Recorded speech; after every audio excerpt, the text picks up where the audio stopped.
All right, so the stockpiling of rice and panic buying has begun. As I predicted a few days ago, this is, of course, in response to India, the world's largest exporter of rice. 40% of the world's rice taken off the market, 25% in fact, because it includes the non-basmati variants, but 25% of the global rice supply.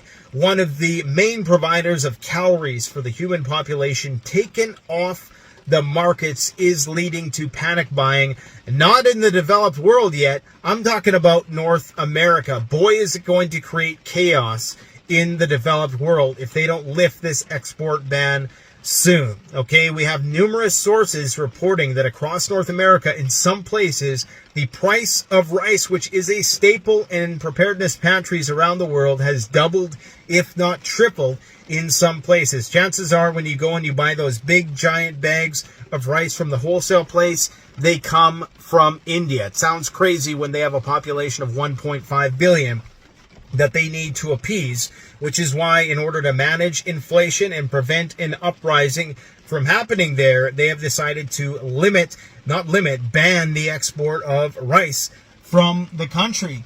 Now, they're chalking this up to climatic extremes, drought, heavy rains, everything being divided into its constituent parts. That's what the age of extremes is all about.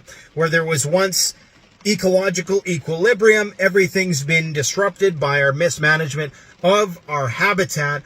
We're entering the age of extremes where we get all the rain when we should just be getting a little bit of rain, and we get absolutely no rain when we should be getting a little bit of rain. Okay, so this is causing panic buying around the world.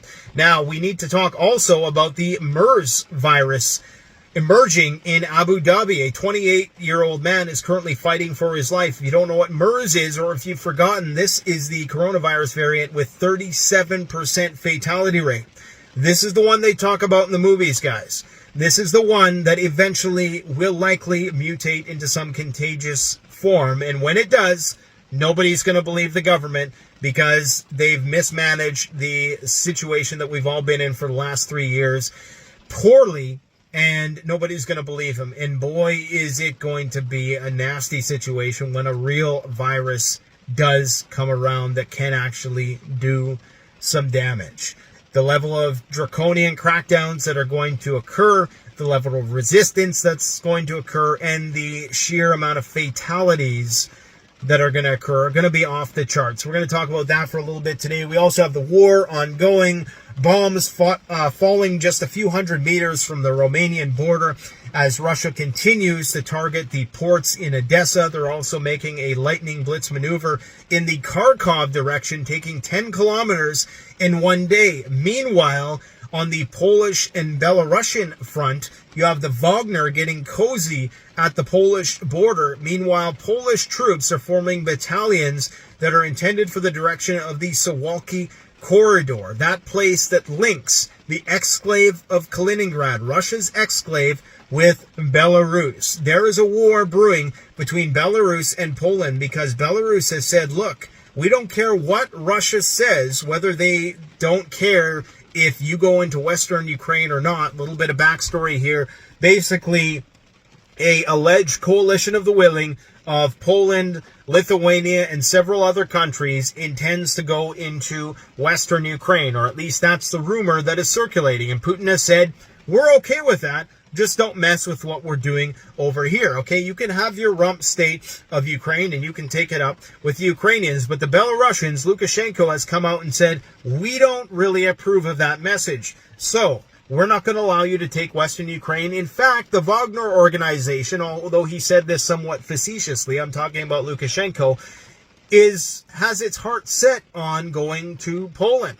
This, of course, has prompted more Polish military convoys to move in the direction of the Belarusian and Polish border. I'm telling you guys, I know a lot of people think, hey, Chicken Little once again saying the sky is falling. Well, look around, my friends. The price of rice is skyrocketing. India, the #1 country, the largest exporter of rice in the world, has suspended exports. That hasn't sunk in for people yet. Goldman Sachs talks today about how the price of oil is not going down, and oilprice.com, who is a very credible mainstream source for financial information came out with an article that said the strategic oil reserve likely simply will not be filled up again. What that means is that inflation is going to make a comeback. You're going to have the price of oil rising, export of staple commodities that people need in order to survive being reduced as a result of this climate chaos around the world. Whether you believe it or not, I think the Indians know what's going on in their own country. You can chalk it up to some anomaly, or you can chalk it up to whatever you want. It really doesn't matter, because climate, contagion, conflict, these three things are all intersecting in a bad way. And when one goes bad, the others get bad. When you have austerity induced by poor economic conditions, poor health conditions, that increases the likelihood of a pathogen spreading. All of this increases the conflict for ever more scarce resources. Conflict, climate, contagion. These three things are contributing to shit hitting the fan, to put it lightly, in a nutshell. Okay, you have Canada. Certain parts of Canada are in a level 5 state of drought. British Columbia in particular, that place is getting ready to go up like a tinderbox. Okay, you have Phoenix recording record temperatures 25 days in a row over 110 degrees, and I think they were at 48 degrees today or something insane like that. Now it gets very hot in Phoenix, but all of this is happening in and around the same time as Earth's hottest recorded day was 16.92 degrees Celsius on July 24th of 2022, and we've broken this record on each day of July 2023, okay? Each day. Now, what you believe the cause of it is, doesn't really matter. The fact is, it's happening, is creating disequilibrium in our ecological systems, which is causing instability for global food price. Instability for global food price means there's going to be more war, increase the likelihood of some crazy Mad Max disease spreading, or even bioterrorism for all we know. Guys, the shit's hitting the fan. What else can I say? Everybody's like, hey, where's our daily dose of doom and gloom? Well, there it is.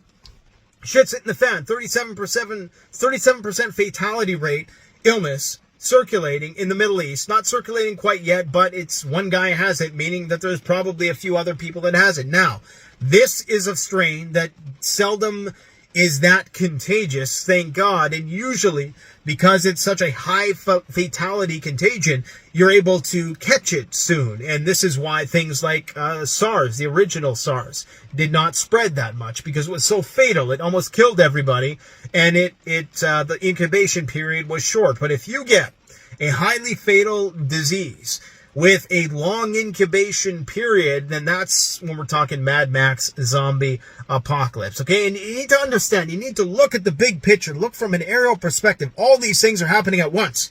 The strategic oil reserve is half of what it was.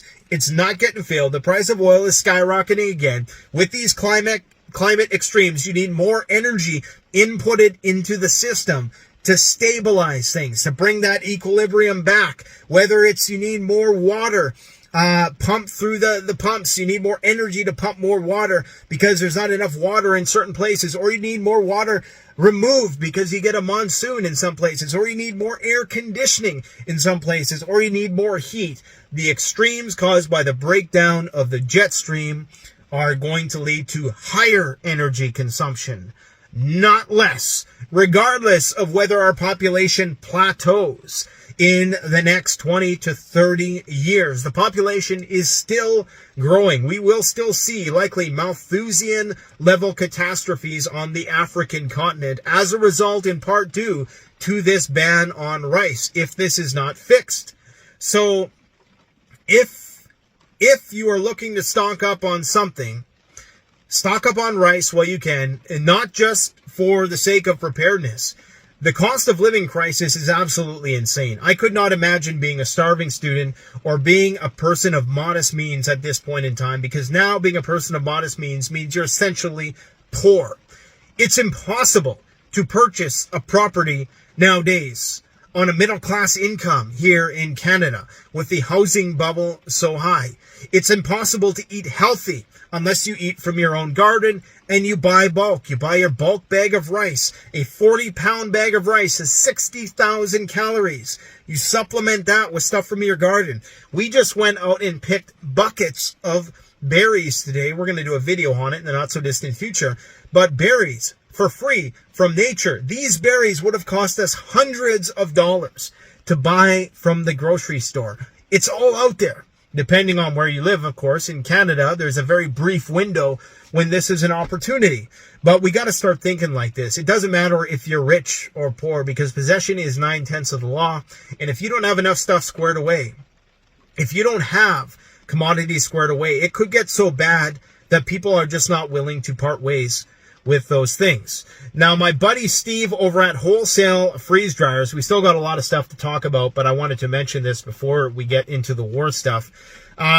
He is having a deal. He runs the Wholesale Freeze Dried Company. They're the ones who make freeze-dried food for the military, for the big dogs of the world, the elites and all their bunkers. They're having a sale right now, 20% off. Use coupon code Canadian Prepper.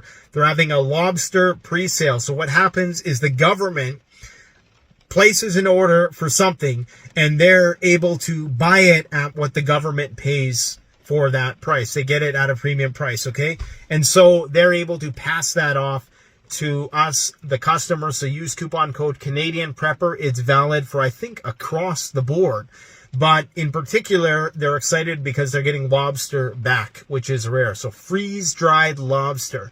This is a very unique wholesale freeze-dried company, guys. I do not send you the crap, even though the companies who make the crap offer me thousands of dollars to do it. I absolutely refuse to do it because it's complete and utter garbage, not fit for human consumption, unless, of course, it's the apocalypse and I have to choose between dog food and that. Well, when the dog food eventually runs out, I'm going to have to eat that stuff, okay? So that's what's going on. Go and check that out. I'll post a link in the comment section below. I'll pin that comment. Now, on to the Russian front, okay? Attacks on the Kremlin are commonplace. Isn't that insane? Moscow was just attacked by drones. Under normal conditions, I would have made a video about that, but I was just like, oh, okay. That's where we're at. Moscow being attacked by drones, and we're all still here to tell the tale. And apparently more drone strikes are coming, according to the Ukrainian government. So we're in a situation where Russia right now, the only rationale I can see is that they're like a surgeon trying to meticulously cut out the cancer that is the Ukrainian government. From their perspective, of course, I'm not saying the Ukrainian government is a cancer. Trying to minimize the patient from dying. They don't want to kill the patient, right? So they're trying to cut the cancer out. So they're trying to minimize collateral damage, but we're seeing the broadening of their targets. So they've started at military targets with their special military operation. They graduated to attacking critical infrastructure and energy infrastructure. Now, of course, they're targeting the grain silos. They're targeting the economic targets. And in some cases, if you believe the Ukrainians, they're even targeting UNESCO-regarded historical sites, like the cathedral in Odessa that was targeted. Now, some people are speculating, well, was that a wayward missile defense system that was the result of that? Why would the Russians, who are incredibly Orthodox Christian, why would they target a church? It just doesn't seem like that's what they would do. But anyways, that's the tune that's being played on the Ukrainian media front, so I guess we'll just have to take it with a grain of salt. In the process of bombarding Odessa and the grain silos there, they have come very close. The Shahed drones, which are targeting the ports, have come very close to the Romanian border. Recall, the Romanian border is where the 101st Airborne is located. There are still concerns, and people seem to have forgotten about this, that Romania has been preparing for shit to pop off in Moldova for some time. There is still the possibility, I should say, that you might see some movement in that direction if and when Poland makes their play into Western Ukraine.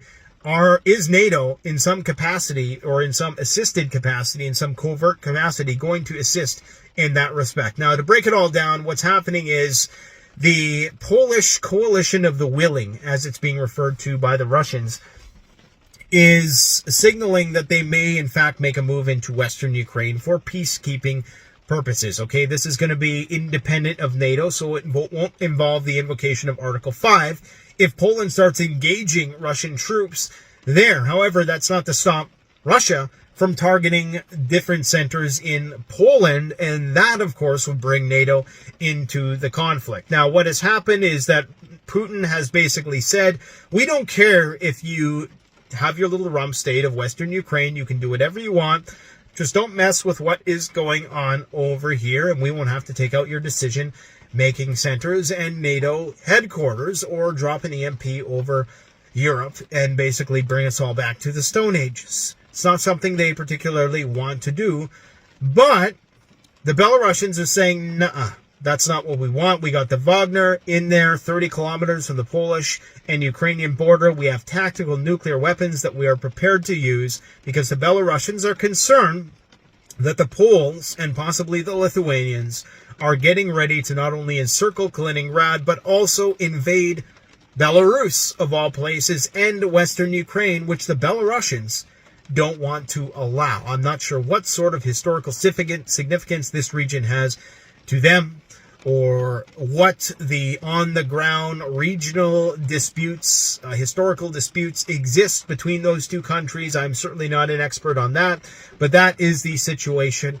at hand as it unfolds right now. The Russians appear to be the ones who have the initiative in the conflict, especially in and around the Kharkov region, with the exception of the Bakhmut region, where the Ukrainians are making some minor gains in that direction, obviously for Pyrrhic purposes, because they need some PR win at this point in time, and that typically has come in the case of, yay, we got some drones through Russian airspace. As I've always said, it's not a failure of Russian air defense that these little drones get into Moscow, because you have the airspace wide open.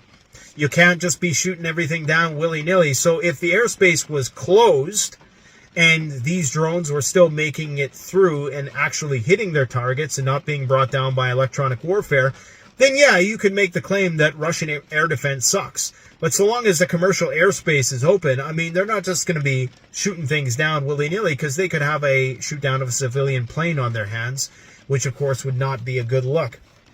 So anyways, that is basically what is going down. Russia's on the initiative now. It appears, even though the Ukrainians continuing to say that the brunt of our offensive is still looming, it appears as though the United States is trying to slowly back its way out of the room. What they want is a long-winded attritional war to try to bankrupt the Russians without it going nuclear, because they absolutely know there is a risk of this going nuclear. So you have former NATO admiral, retired admiral from the U.S. Navy, James Stavridis, saying that NATO forces should start targeting Russian ships if they take out Ukrainian grain.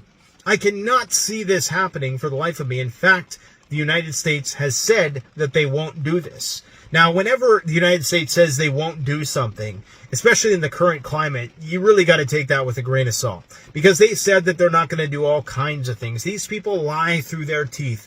Their word it really has a very short lifespan, if anything. They're probably true, and they're probably being honest in that they're not going to do anything right now. But 1 month from now, a few weeks, or hell, a few days from now, they could change their minds, as they always do, with the exception of, right now, ATACMS missiles. They claim, we're not going to send them, give it a few months. They said they weren't going to send fighter jets. That's going to be World War III. Remember, Biden said that? Fighter jets are going to be there before the year's out.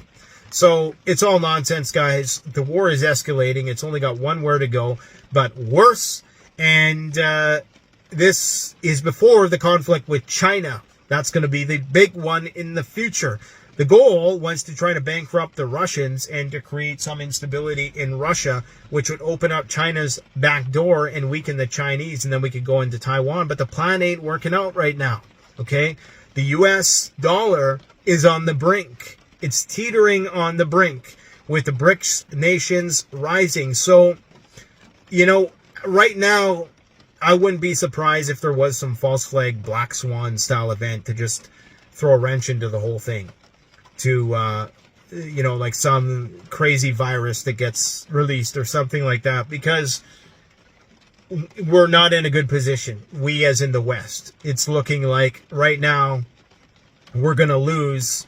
If it goes nuclear, we're going to lose. And if it doesn't go nuclear, we're going to lose in some capacity. We stand to enter an age of austerity and economic contraction as a result of the war not going so well in Ukraine. And for some reason, the United States is not willing to send any of its 10,000 tanks to Ukraine. Some people say, oh, they're too big for the terrain and blah, blah, blah, blah, blah.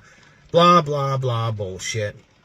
There's something else that they're worried about, and it could be the Chinese. It could be that they're worried that their tanks are going to perform very poorly, and then we'll realize that in a high-intensity conflict, it's actually the U.S. military that is the paper tiger in the situation, and they want to keep that strategic ambiguity, can keep people guessing as to what their true capabilities are, continue the mythos of American military superiority.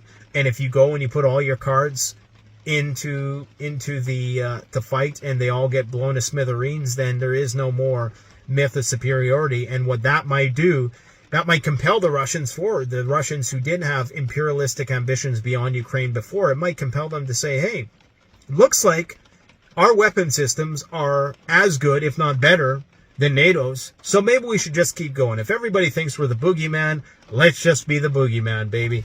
Let's see what happens. Ukrainians are surrendering in droves and draft dodging. The videos of these guys chasing people down throughout the streets, and all the babushkas, not the babushkas, the babas, I guess, as you say in Ukraine, getting very upset with the soldiers who are doing this forced conscription, pulling these guys into the frontline meat grinders. It would be one thing if they were winning. Okay, if they were winning and the counteroffensive was going very well, to be doing this kind of forced conscription where you're stuffing people in the back of vans, it would be one thing to do that.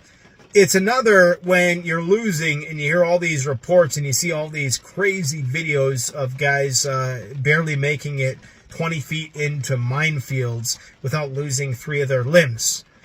This is causing an uproar, and you're likely going to see more resistance within Ukraine. And NATO is worried, and that's why the Poles and the Belarusians are ready, because they know the goalpost is being moved to Western Ukraine. And if and when that happens, this is what everybody's been worried about in NATO, is this is now the war coming to NATO's doorstep very, very soon. If the Russians make their move over the Dnieper River into Odessa, if they create that rum state, if they take over the Black Sea, it's over for NATO. I mean, it is totally, it's the beginning of the end for NATO, unless they can contain the Russians in some capacity.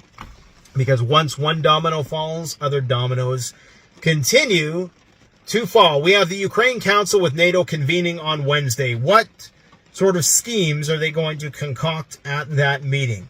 Zelensky is calling for some sort of security guarantees on the humanitarian corridor that transports grain through the Black Sea. Are they going to get it? Probably not. They're probably going to get more anti-ship missiles, and they're going to say, okay, you can fight the Russians at sea from land using these missile systems. That's probably what it's going to amount to. I doubt you're going to get NATO forces targeting Russian ships if they take out Ukrainian grain. I just can't see it happening. For one, they don't care about the developing countries who rely on that grain, even though it's not the developing countries that get that grain. It's going to the highest bidder, which tends to be Europe, 90% of it. None of it's going to Africa. So Russia's sitting pretty. Now they have the oil, they have the grains, they have what people need to survive. Russia has everything that the world needs when it's in dire straits. We have everything the world needs when times are good. We're a service-based economy. We are only relevant when people have surplus income, when people have discretionary income to spend and waste their time on. Right now, that's not the case, and it's not looking like that's going to be the case for some time, because a lot of bubbles still have to burst.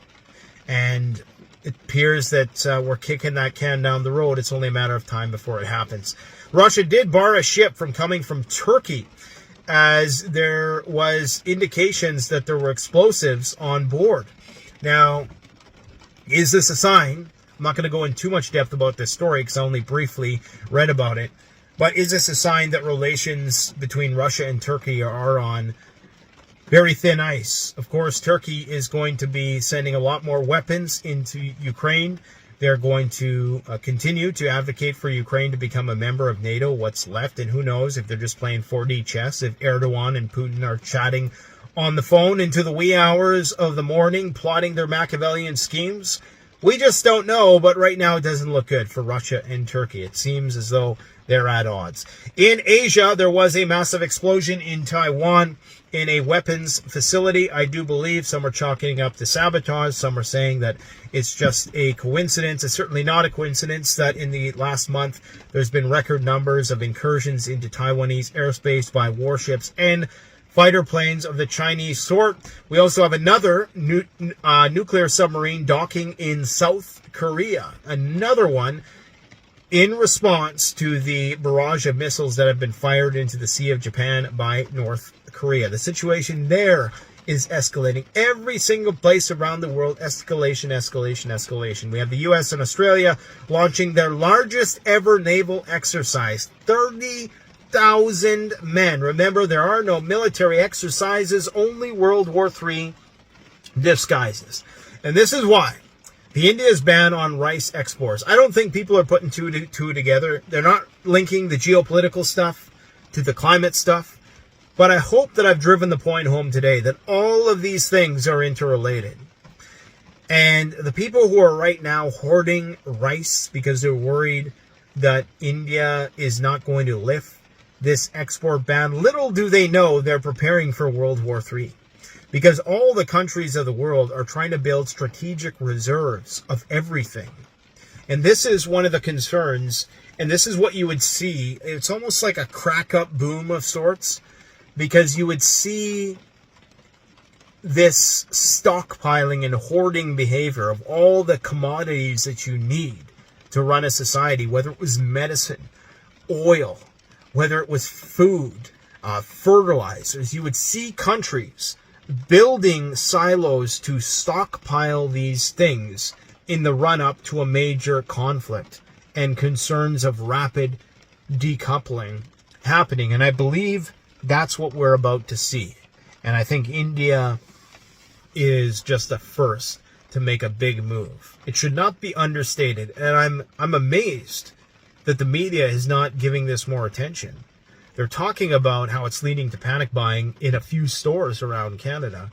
And I would say that this is an opportunity for people. It's a great inflation hedge. Rice, grain is just a great inflation hedge all around. You just can't go wrong with properly stored in a cool, dry place in Mylar bags and 5